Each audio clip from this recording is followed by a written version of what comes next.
abduhu wa rasuluh sadiqul wa'dul amin. Allahumma salli wa sallim wa barik ala sayyidina wa habibina wa syafi'ina wa khurratil a'yunina wa maulana nabiyyina Muhammad sallallahu alaihi wasallam. Alhamdulillah, puja dan puji serta syukur yang senantiasa kita panjatkan kehadiran Allah Jalla Jalaluhu, di mana hingga sampai saat ini kita masih diberikan berbagai macam karunia dan nikmat, yakni diantaranya nikmat Islam wal iman, dan terlebih-lebih dengan nikmat sehat wal afiat serta nikmat panjang umur, yang sehingga pada kesempatan di malam hari yang penuh dengan keberkahan Allah ini kita masih dapat melaksanakan, melangkahkan kaki kita hadir bersama-sama di kediaman daripada sahibul hajat, yaitu Bapak Tio beserta keluarga, yang mudah-mudahan semua langkah-langkah kita, hadir kita, duduk kita di majelis ilmu ini senantiasa mendapat ridho dari Allah Subhanahu wa Ta'ala. Tentunya kehadiran kita pada malam hari ini tidak lain dan tidak bukan untuk sama-sama mendoakan saudara kita Bapak Tio beserta istri tercintanya dan juga kedua mertuanya yang alhamdulillah sama akan berangkat bersama beliau untuk menuju ke Baitullah Makkah Al-Mukarramah, yang mudah-mudahan kita doakan sama-sama dengan perjalanan beliau, keberangkatannya sampai ke tanah suci dan menjalankan ibadah umroh dengan menjadikan umroh yang mabrur. Amin ya rabbal alamin. Yang sehingga kembali ke tanah suci, ke tanah air sehat walafiat, mendapatkan umroh yang mabrur. Amin ya rabbal.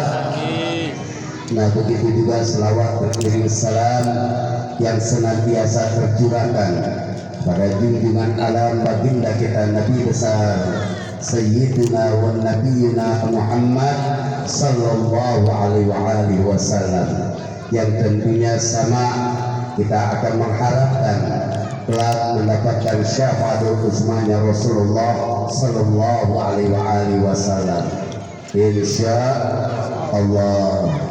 Yang saya hormati bil khusus daripada sahibul bait, yaitu Bapak Tio beserta keluarga besarnya, yang sama kita doakan, yang telah menjadikan sababiyah berkumpulnya kita pada malam hari ini.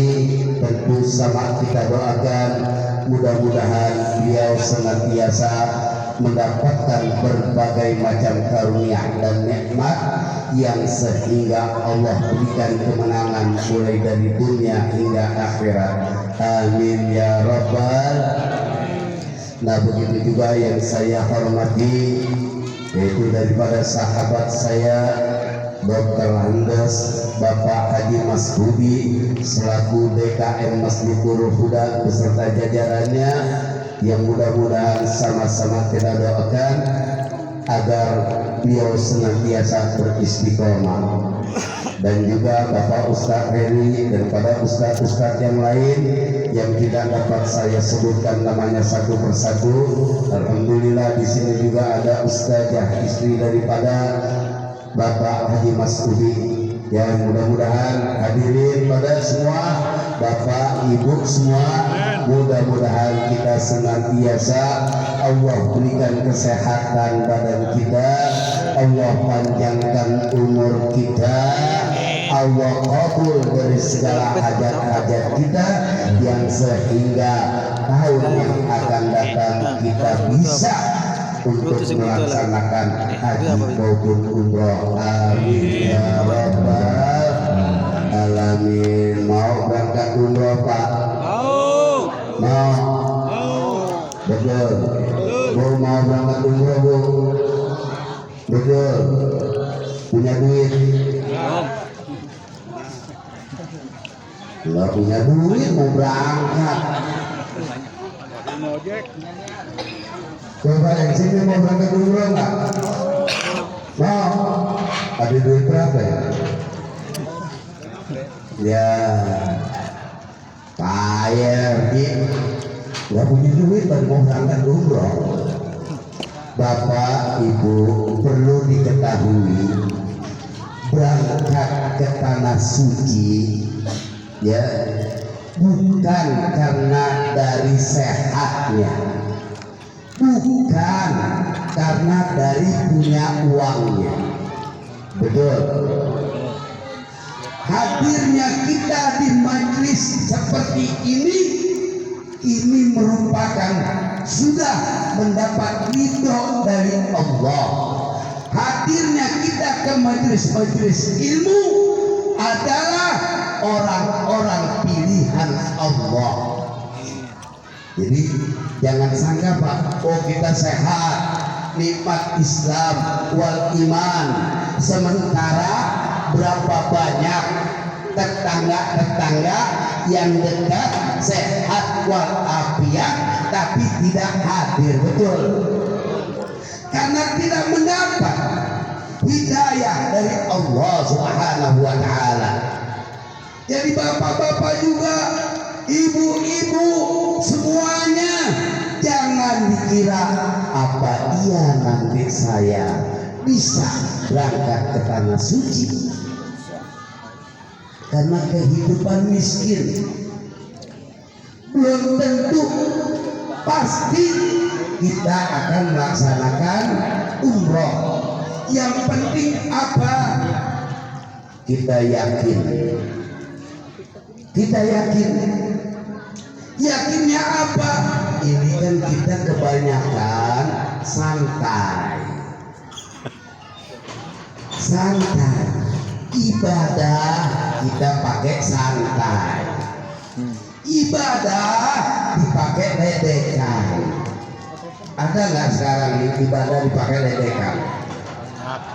Ada, itu ketua partai PAN apa si Panjul Hasan ya, saking cintanya dengan Prabowo sampai syariat Islam dilanggar. Betul. Kafir Pak mereka. Kafir. Demi Allah. Habib mengatakan kafir karena syariat Islam sudah dilecehkan. Nauzubillah min. Karena di situ kan dikatakan karena saking cintanya kepada Allah sehingga walau doli ada yang mau menjawab. Ya, ini kan bukan cinta kepada Allah, cinta kepada manusia. Betul. Sampai katanya begini, nauzubillah min. Jalik. Udah makanya udah sepakat aja deh. Amin. Udah amin aja. Tapi aminnya di sini Anies dan Muhaimin. Setuju? Setuju tarik listrik gratis Pak, gampang. Hampir. Enggak. Bapak dan Ibu. Berapa banyak orang yang kalangan orang tidak mampu akan tetapi mereka bisa melaksanakan ibadah umroh maupun haji. Betul. Karena tergantung daripada niat seorang hamba masing-masing.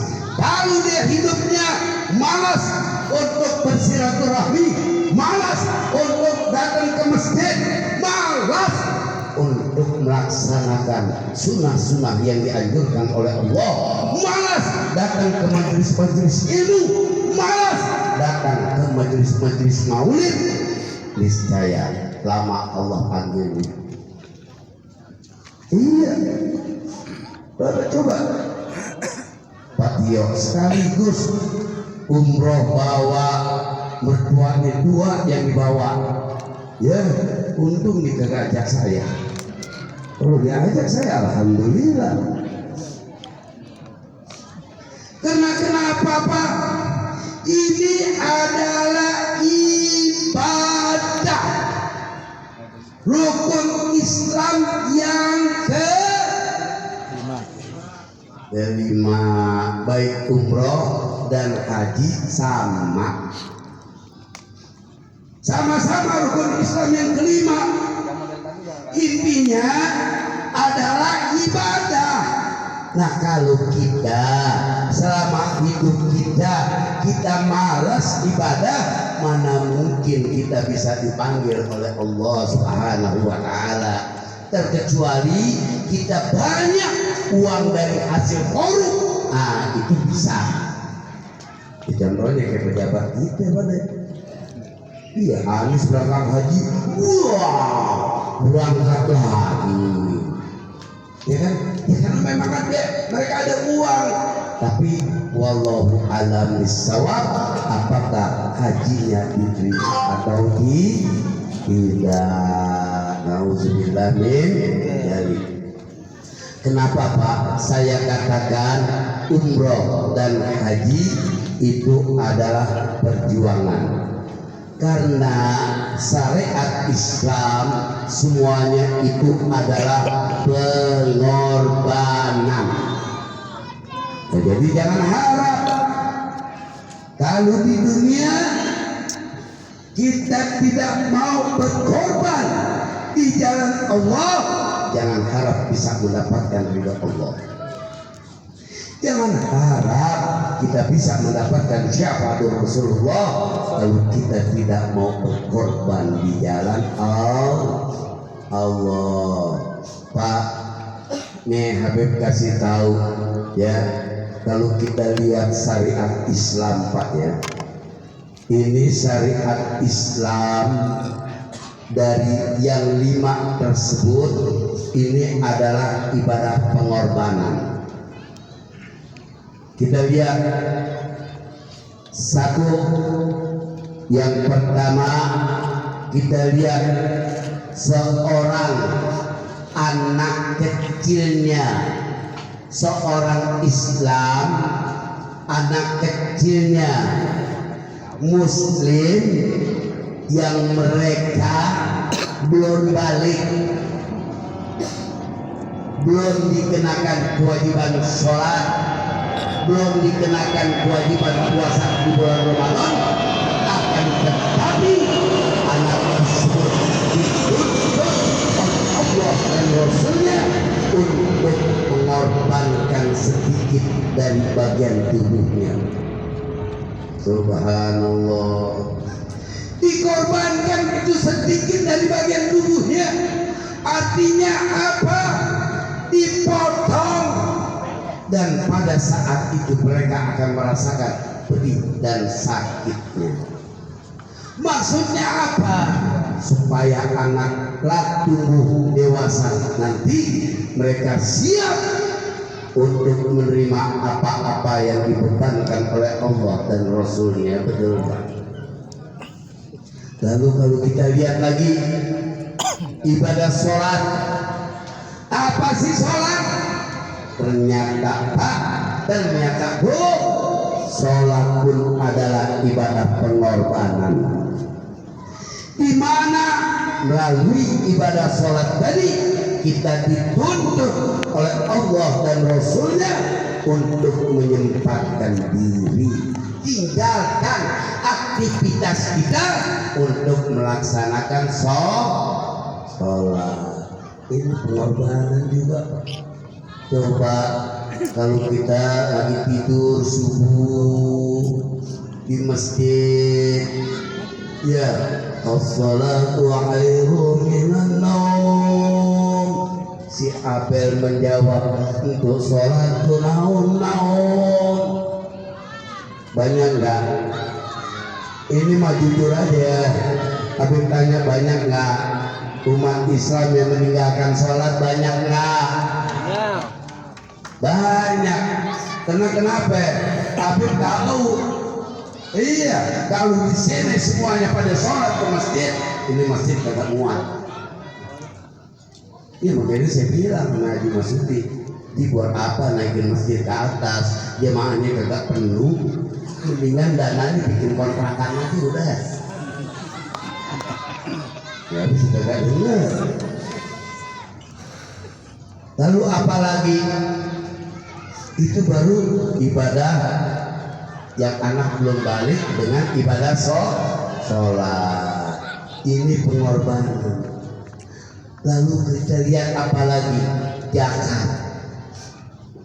di mana melalui ibadah zakat tadi kita dituntut oleh Allah dan Rasulnya untuk mengorbankan sedikit daripada harta kita di jalan Allah. Betul Pak? Ya, kita diperintahkan nggak oleh Allah, aqimis sholat wa atuz zakat, dirikanlah sholat dan bayarlah zakat. Ini kita pada tidak sadar semuanya Pak. Kita tidak sadar. Tapi kalau kita rajin bersedekah, insya Allah Allah akan turunkan min haitsu la yahtasib, rezeki yang tidak disangka dan tidak diduga. Ini janji Allah. Makanya Habib bilang kita nggak usah nunggu kaya, insya Allah nggak punya duit. Ada orang yang bilang banyak nak haji kosasi. Ayo namanya banyak haji kosasi.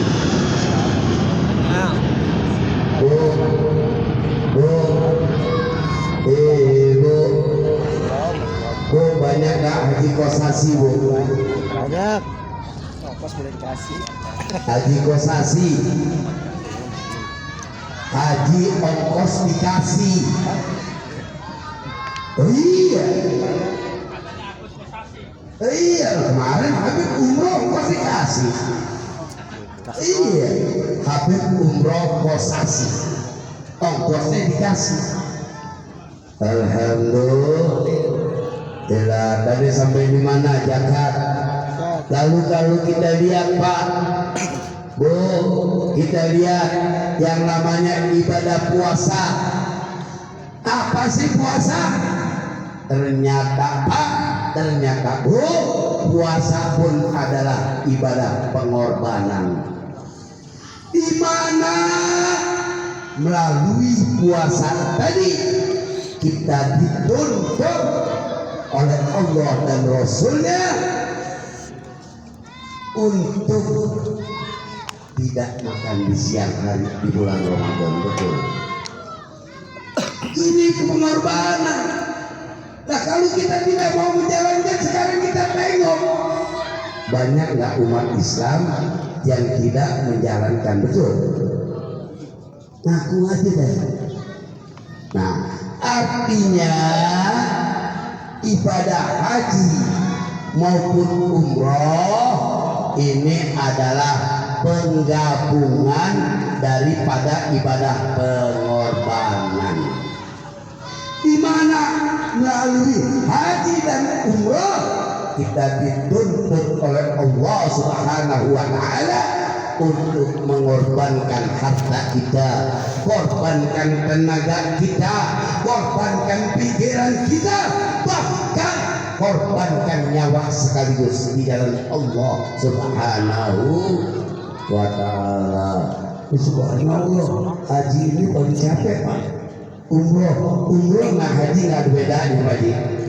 Ya, cuma bedanya 3, tipis bedanya Pak. Tipis bedanya 3.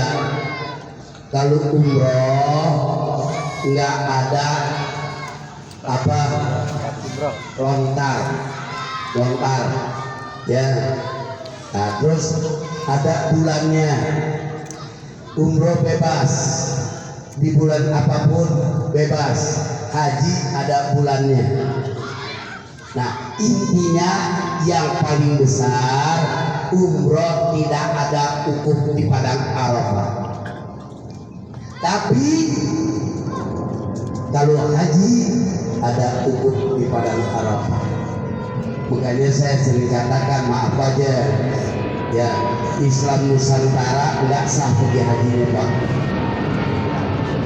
Pokok gitu nih, Islam Nusantara itu hanya sebagian dari Nusantara. Haji dan Mekah itu bukannya Nusantara. Ya, namanya jadi bukan Islam Nusantara. Kalau Islam Nusantara hanya bagian Nusantara Indonesia. Jadi dia nggak sah wukuf di Padang Arafah. Di mana dia sahnya wukufnya di Padang Pariaman. Oh iya kan bagian Nusantara. Betul.